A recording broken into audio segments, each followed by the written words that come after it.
Hey everyone, it's me again. I am very sorry. It took literally a month to make this video and to even see the Snow White movie. Unfortunately, when it came to streaming, it was anywhere between $24 to $30 on Amazon and even on YouTube. So I couldn't even rent it due to bills. However, when YouTube downloaded it for free on July 11th, I finally took a look at it 2 nights later, and oh wow, nobody was kidding about this. I though I think I'm just gonna say it. I think everyone was too nice to the writing when it came to critiquing this movie. What's the plot? And just a heads up, this review is going to contain spoilers, so if you don't want spoilers, skip this movie now. Okay, you guys are still here. So, what's the plot?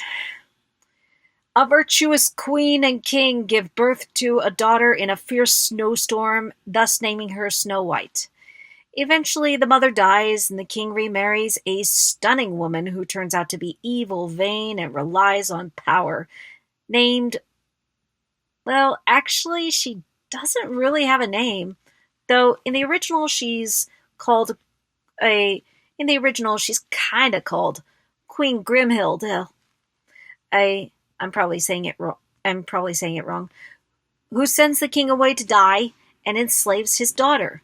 After Snow White frees a handsome bandit and finds out, and the queen finds out that she happens to be the fairest of all, she tries to have the huntsman kill Snow White, but he can't because she's kind and generous. So he just sends her away into a magical forest where she encounters these 7 Rhapsody street kids. Again, I refuse to call the. Again, if the makers refuse to call them dwarves, I won't call them dwarves. So in my last video, I already discussed about the disastrous behind-the-scenes stories and how politics got shoehorned in where it shouldn't have been. Now, let's just take a look at the movie as is. If you want to find out about the politics, then here's a link. However, I think we should start with the good stuff. Let's start with that. Because, yes, I do believe that in every in every rough there is a diamond. And with most bad movies, there is something good in there. So, what did I like about this movie? Well, I actually did like Rachel Zegler's performance. I don't like what she did on Twitter, but her performance is really good. She's a good actress and an amazing singer. Yes, her singing and acting are really good. Occasionally, she does make a very weird face. I have no idea if that's intentional or not, but she does mostly put her best foot forward, mainly with singing. And she really is a stage presence. And in all honesty, I think she works best with that. She's good in movies, but she's probably a better stage presence. Gal Gadot as the Queen is stunning, and I do think she looks intimidating when she doesn't speak, and we'll get to that. Also, for her number, All Is Fair, she does look like she's having the time of her life, which, in spite of everything, I really hope she was having some fun. Also, I like that her beauty is part of her magic. I I often say that all the actors are trying their best with what they're given, and I really do believe that in here. Each of the actors are giving it their best, even in spite of a bad script. And, well, I like seeing that. And, for the most part, everybody sings well, and even the voice actors for the Video Brinquita trolls actually do a decent job. I also want to give props to the makeup artists for putting Gal Gadot in prosthetics when it came to the hag part. Um, I I bring this up because, well, Rachel Zegler brought it up in one of the interviews that it took 4 hours to put the prosthetics on her. And you know what? During a time where Disney could have easily taken the shortcut and used only CGI on her, they actually used makeup and prosthetics to put this on her. So, 10 extra points for going the extra mile on this. Kudos for that. Though, the only -1 sin is, couldn't they have made her scarier? I I get that you don't want to entirely frighten the kids in this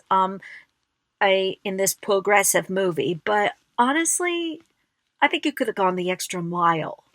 I mean, look at the hag in the original. That was downright scary. And I know you can't entirely capture that in the remake, and in live action, but you could have tried. But kudos for using makeup anyways, and kudos for Gal Gadot for actually putting up with it. Um, I also do think that some of the CGI animals actually look good. Mainly the hedgehog and the deer actually look cute, and I legit do love the interaction Snow White has with the deer.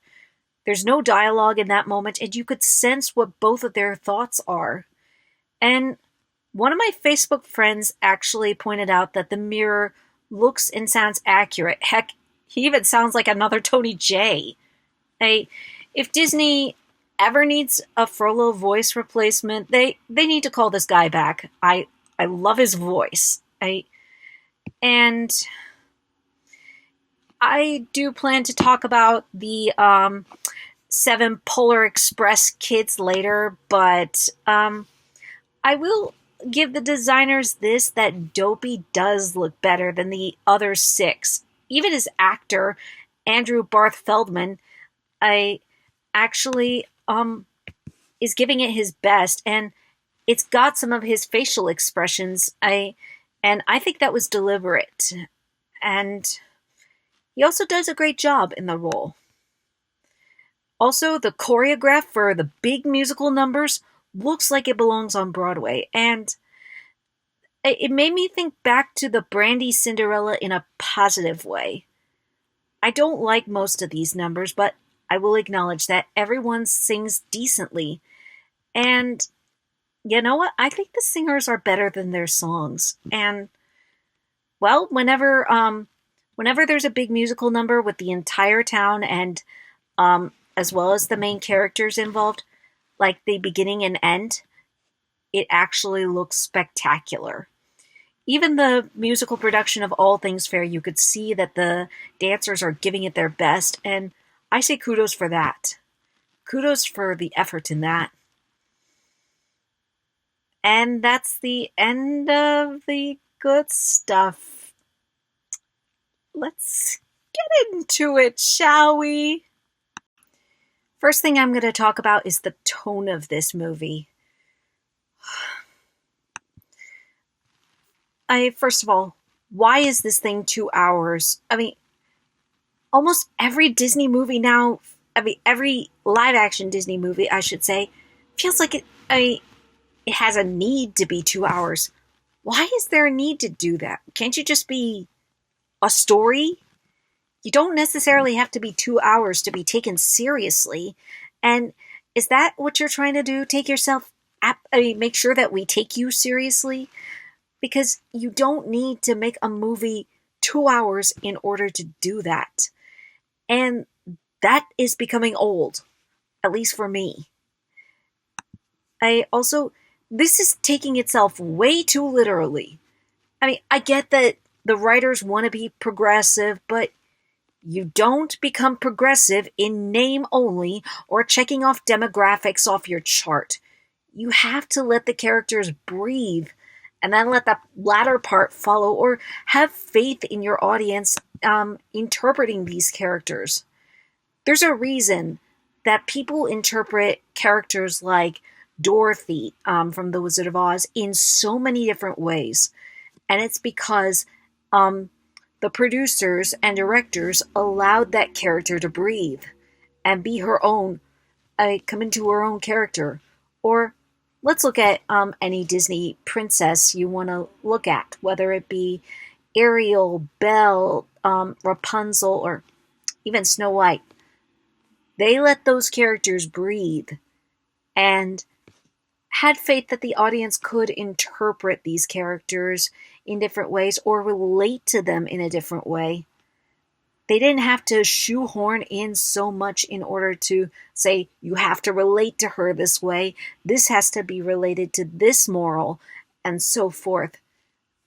I don't look at Snow White and relate to her for girl power necessarily. I might do that with Ariel, Belle, and Tangled.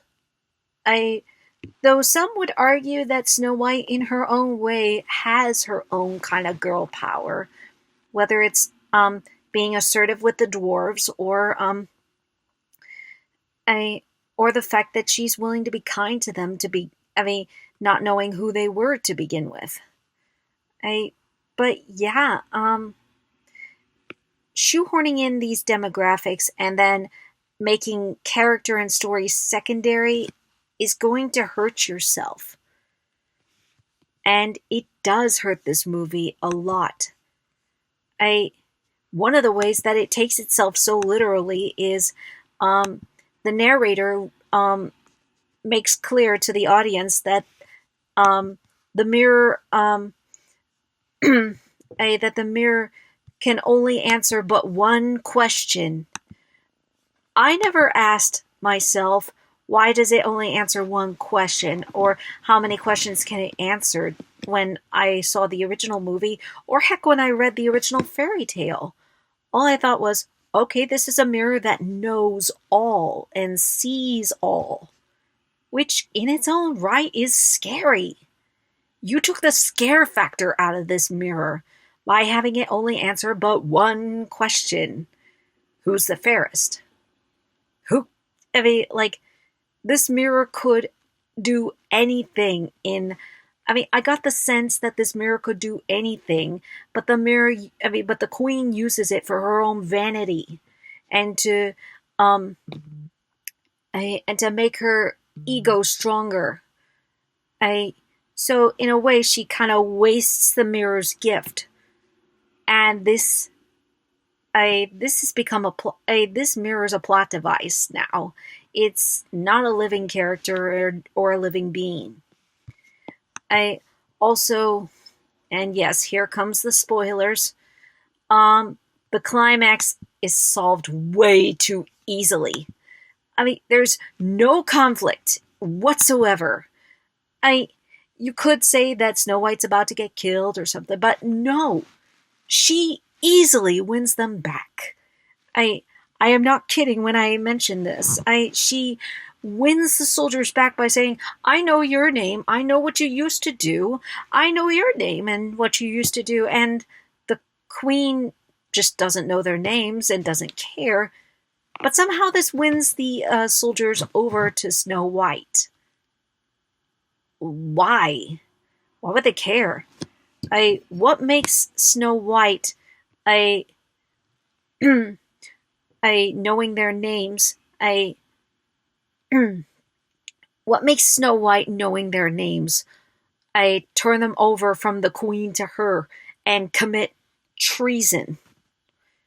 Even in, and I can't believe I have to reference this one, even in Snow White and the Huntsman, which I still think is an inferior Snow White, she literally sword fights the queen and her army. So there's conflict in that one. And it's tough. It's tougher in that one. And in here, there's just literally nothing. She just, literally wins them over by saying, I know your name. I know who you are. I know what you did. That is not how you how you win people over. It wasn't, I don't find it persuasive, and honestly, they should have thought better of how to win the soldiers over. The narration. Oh my gosh, I hate that narration. I'm sorry, but not since Last Atrocity, I mean Last Airbender, have I felt so frustrated with a narrator, such as this one. I mean, it's a movie. There's such a thing as show, don't tell. I mean, like, yeah, there's narration at the beginning and end, but but storytelling is more powerful when they don't always use it. You could tell what a character is thinking or what their emotions are. Have faith that your audience can tell what's happening. For instance, there's a very sweet scene in the beginning of the movie where young Snow White gives her garland to a lonely girl. That moment's instantly interrupted with the narrator saying how proud her parents were, rather than letting the moment play out. And it was one of many times where I wanted to shout out with Jack Nicholson or have him shout out for me. Shut up! Shut up! Shut up! That. Because good storytelling allows people to pick up on what's happening or have faith that the audience knows what's going on. And lets their emotions, and lets the characters' emotions play out, not tell it to us like we are babies. And for those of you saying, "Well, it's just a kids' movie," you know what? Kids are smart enough to pick up on what is happening, so treat them with some intelligence and dignity. Let's talk about Snow White's character arc. And before anybody says it, I think Rachel Zegler is a good actress, and I can see why she was chosen for the role of Snow White. But I don't see Snow White, I just see somebody in cosplay. Not because of Zegler, but because of the writing. The writing, it for her does no justice. I constantly hammered into the child's head as well as the audience's head are the words fearless, fair, brave, and true. And a lot of YouTubers have already mentioned that Cinderella and Mulan have already had those phrases in their live action counterparts, and it's almost repetitive now, the fact that these words are hammered in. Like, you don't need to hammer that in. You just need to, again, show us, don't tell. And, well, for Snow White, it's hammered into her ever since she's a child that she's to be a leader. We don't see her learn how to do any of it. We see it happen to her as opposed to understanding her kingdom. At least the live-action Jasmine snuck out among the peasants to better understand them and eventually rule them, because no matter who her husband would be, she cared enough about how her kingdoms would be and how to rule them. Snow White doesn't do that. She's locked up behind the castle, hangs out with the 7 animation sins, the bandits, tries to look for her father, gets poisoned, and as soon as she wakes up is an instant leader. Which leads to the next issue. Snow White, in this version, is a Mary Sue. And I will just repeat again what that phrase means. Basically, a Mary Sue is a character that has absolutely no flaws, no faults, is all around perfect. And I will say, yes, the only mistake that she does make is trusting the old hag, but otherwise she has absolutely no character flaws. The original had some character flaws, like trusting a stranger, or tripping, but she had a caring personality. You knew what she liked. You connected with her. Her whole personality in the remake is based around being a leader and girl power. And since we are focused on remakes, let's look at the remake of The Little Mermaid. Ariel still had noticeable flaws. She was rebellious, made a Faustian bargain with the Sea Witch, who has already shown that she kills anyone who fails the contract, and makes mistakes in navigating the human world, like thinking she could breathe in her bath when she can't, combs her hair with a fork, almost touches fire, or takes a bite out of a soap bar. She was a relatable character for anyone who moved out from one environment to a new one, and her mistakes showed viewers how to be careful with life. Snow White makes no mistakes other than trusting a hag. She doesn't even make mistakes when facing off with the soldiers. This is not an interesting character. She's a caricature. And we'll go to the evil queen's personality. She's built up to be threatening and keeps making the stupidest choices. I can name the top 4 mistakes that she makes that have irritated me greatly. First of all, instead of keeping the bandit Jonathan, in the dungeon, she just ties him outside the gate, where literally anyone could free him. He's not even guarded when Snow White goes to free him. That's one stupid. Number 2, she doesn't even look in the box after the huntsman gives it to her to make sure that there's a dang heart in there at all. I guess I'll backtrack a little bit. So, the evil queen demands that the huntsman kills Snow White and cuts out her heart and brings it to her in this jeweled box. In the original, in both versions, the huntsman can't do it.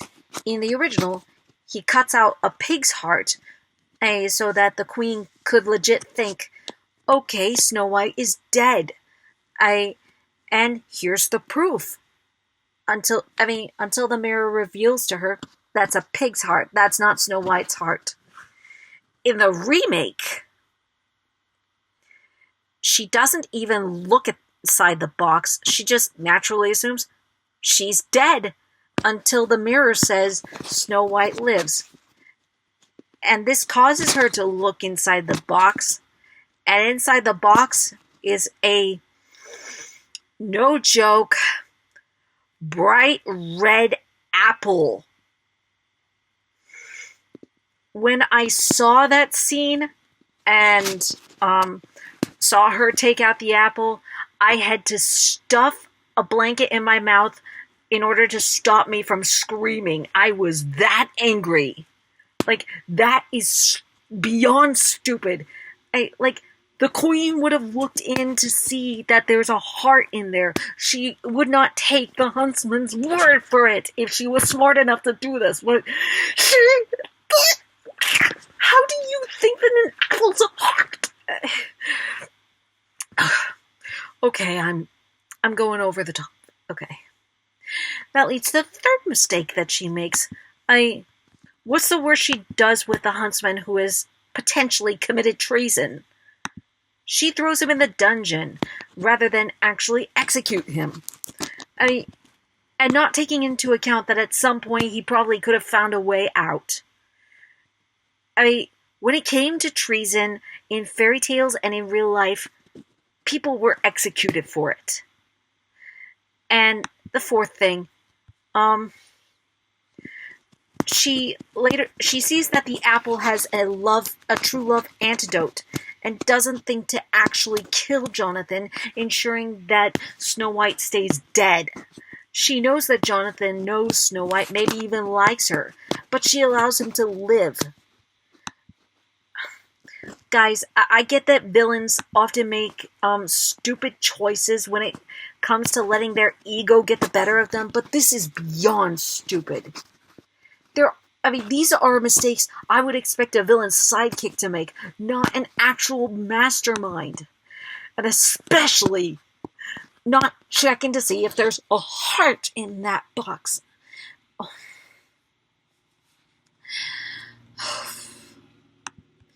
Also, is the evil queen meant to be threatening or flamboyant? Because even though the song "All Is Fair" is laughably bad, what's Gal Gadot's character supposed to be? She looks threatening and regal when not speaking, but when she speaks, her lines are weird, out of place.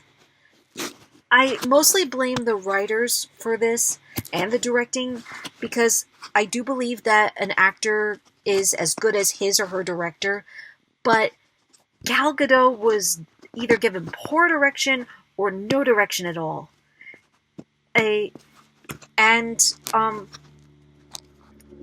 Much like the villain from Wish, her character performance is pretty inconsistent. I will say, though, in Gal Gadot's defense, I don't think she's the worst singer. She's not good, but she's still better than Seth Rogen when he sang Hakuna Matata, which is a more painful ear experience. And I'm going to say that I do not like this CGI, and not really the costumes either. I'm sure that, off camera, these costumes look very stunning and very pretty. Stunning for the Queen and very pretty for Snow White's dress, but just on camera, they just look not pretty. I'm guessing that it might be the lighting, but Snow White's dress just doesn't look that pretty on camera. Off camera, it's nice, but on camera, it just doesn't do her any justice. Also, I remember Gal Gadot talking in an interview about the sequins on her queen dress. I don't really see it until the All Is Fair number. I give credit that the costume designers worked hard, but that camera lens looks like it needs cleaning because it dulls those costumes rather than magnifies it. You guys made the Cinderella costumes. Why does it look like this now? Also, the camera even makes the sets look a little foggy, like the dwarf's cottage. Were the lights just not cleaned that day? And I talked about liking the CGI on the deer and the hedgehog, but the other animals just look off. Okay, the bunny looks cute, but that turtle, it just looks wrong. But of course, not as bad as the 7 reasons to be fired, as I like to call them. Because, again, if the makers do not want to call them dwarves, then why bother? I'm already giving this movie a huge 10,000 sins for hiring only one token actor with dwarfism rather than all 7. And I will start out right now with apologizing for showing these images, and I apologize even harder if you guys saw this in IMAX 3D or if they showed it in IMAX 3D. There are plenty of actors with dwarfism, or even just everyday people with dwarfism, who wanted a role with Disney, and this took it away. This CGI took it away from them. So I'm not letting that off. I'm not letting that go. That is just wrong. And again, this CGI came from the same studio that did the Sonic trilogy, the How to Train Your Dragon remake, and James Cameron's Avatar. How did we get images like this? How come Sonic is one of the few times that directors actually listen to audiences and went the extra mile for? I'll say it again. If these studios were overworked like the 2019 Cats movie, then I apologize for what the animators endured. However, I still say that the producers and director should think twice about what they're doing before taking on the project that they were on. How did nobody get nightmares from imagery like this? And since they don't want to describe them as dwarves, they describe them to be magical creatures. Yet, there's really nothing magical about them other than their glowing hands that could expose diamonds. Gee, how magical. I go back to the 2001 Snow White Fairest of Them All movie, which I will leave a link down in the description below. You guys should check it out. It's actually pretty cool. All the the dwarves in there, not only are literally the days of the week, but when they line up, they form a rainbow to transport them from one place to another. That's actually magical and comes in handy in the story. These abominations' hands do nothing to contribute to the story. And altogether, the seven Sims Trolls characters contribute little to nothing to the story or the climax. They only stand inside the castle when when the queen is being confronted, and don't lead the attack on the queen. If they were cut out of the story, you would not miss anything. I heard that there were intense rewrites and reshoots for the movie, and I kind of wonder if it might be why they felt shoehorned into the story. In the original, they don't just shelter Snow White, but when they see that what the queen has done to Snow White, Grumpy leads the charge to avenge her. They don't even do that in here. And also, only 3 of the 7 deadly scares actually stand out as recognizable: Doc, Grumpy, and Dopey, while the rest are easily forgettable until they say their names. In the original, each one of them was uniquely designed and stood out both for their character traits and even physically. If you didn't tell me their names, I could easily point out which one was which. I can't really do that with this remake.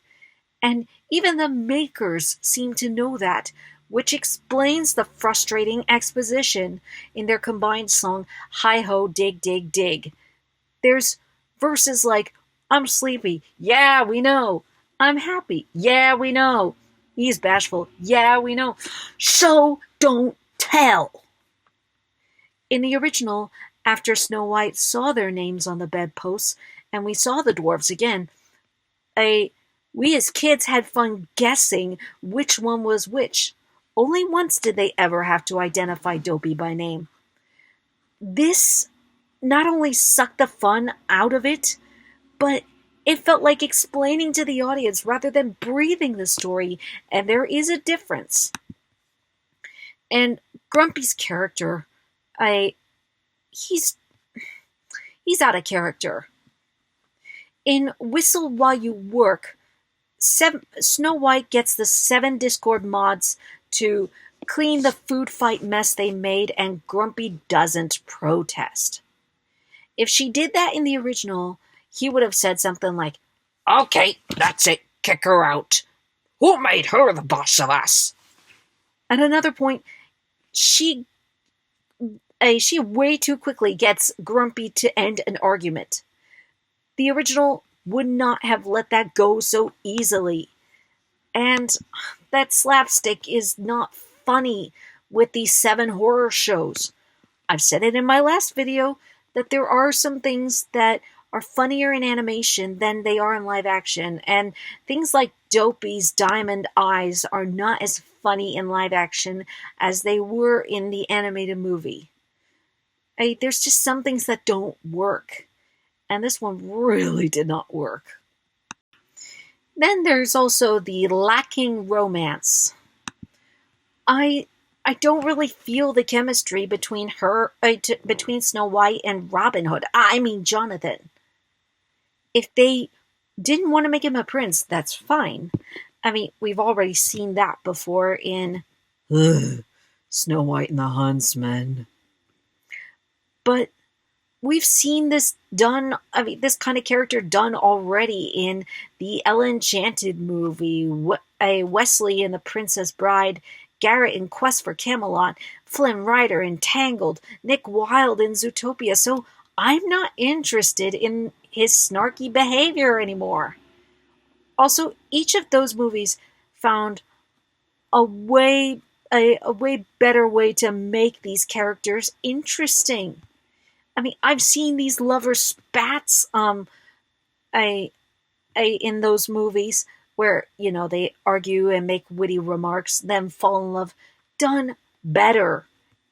Yeah, done better in each of those movies. Including Ella Enchanted, a movie I do not like. For anybody wondering why, just read the book. It's done way better. I Unless you have a way of making these characters unique, I'm just bored with it now. And Jonathan is not an interesting character. And that song, Princess Problems, actually was aggravating. Snow White's actively trying to find a way to make things better for her people by looking for her father, whereas this bandit doesn't give a crap about what she's trying to do and how she could be beneficial in helping in the name of the king that they so desired to help. And he's just shaming her for it instead. And lines like, finally learning that life's not fair, doesn't work because he saw previously that she was a slave in the castle. He knows that she already knows that life's not fair. Had that song been in another movie where a princess was pampered all her life and then suddenly discovered that the world for the first time was not fair, I could have worked better. But this Snow White already knows that life is not fair.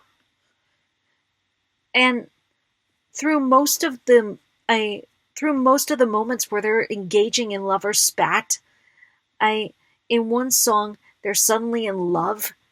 I don't know if this was also part of the rewrite, reshoot, but I don't feel their chemistry. They're one moment they're arguing and making witty remarks to each other. No, not one moment, several moments. They're making arguments and witty remarks at each other, and then suddenly they're in love. Why would they suddenly feel in love, especially in a movie that's trying to take itself so literally? This just really, really felt out of left field when in a movie that was trying to take itself literally. Honest Trailers actually was right in saying that Snow White had a stronger connection with Dopey. I felt a genuine bond and their friendship between the two than I did with her and Robin Hood. She seems fine without a man, and he seems more like a plot device so she can wake up from her death-like sleep. If this movie didn't want her to fall for a man, they could have found a loophole for her to wake up from a death-like sleep. Maybe like her father's ghost wakes her up from her sleep telling her to go get her kingdom back. Or if she resists eating the apple like in Mirror Mirror.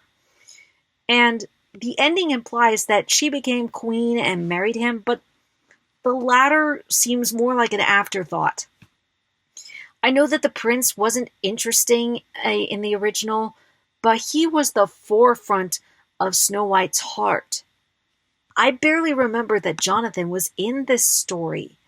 He just wasn't that interesting. Andrew Burnett played him very well. Again, this is not the actor's faults. It's the writer's faults. He did his best with what he was given, and kudos for that. But there was nothing he could have done to save this character. And now we come to something I've been saving my fire for. Dopey. And I have already said that he is much better animated than the other 6 food fight models, and that I did feel a connection between him and Snow White, and I did like the scene where Snow White teaches him how to whistle. Though I will say I don't think anybody learns whistling that quickly. I mean, if I'm wrong, I am sorry. Tell me in the comments. I'm willing to hear from you on that. Though, I will talk about each thing. I mean, well, I'm gonna. In the original movie, Dopey was based off the comic Harpo Marx, whose comedy involved silent hijinks that adults and kids could laugh their heads off at. Though he doesn't really look like Harpo Marx, he emulates the character in a way that would make kids laugh hard. And another reason why kids liked him so much was because he was cute and adorable and almost like an overgrown kid. We didn't mind that he couldn't talk. Maybe some people were bummed about it, which, okay, I get, but he would not have been as funny if he could talk. And when I heard that he talks in the remake, I almost wondered if, instead of referencing Harpo Marx, it was referencing Mel Brooks's comedy Silent Movie, where nobody gets an audible line except for Marcel the Mime. Apparently, I was too generous, since this movie is devoid of comedy. In this movie, it tries to take itself literally. Dopey, who is mute, is apparently afraid to speak. So he's not mute, he's just afraid to speak. I mean, and they never, I mean, and they never make clear in the movie fully why or what happened to him, or if he ever could speak at all. We just see that he doesn't speak, and then suddenly, out of nowhere, Snow White, who already knows that he doesn't talk, asks him if he's afraid to speak, and he nods.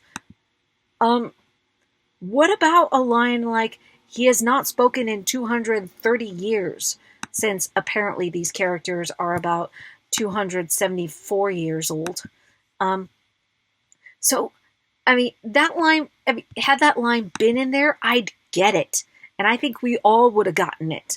But no, it's not in there. It's not even in a deleted scene. So how could Snow White, who has just met Dopey, figure out that he once was able to talk? Nobody indicated it.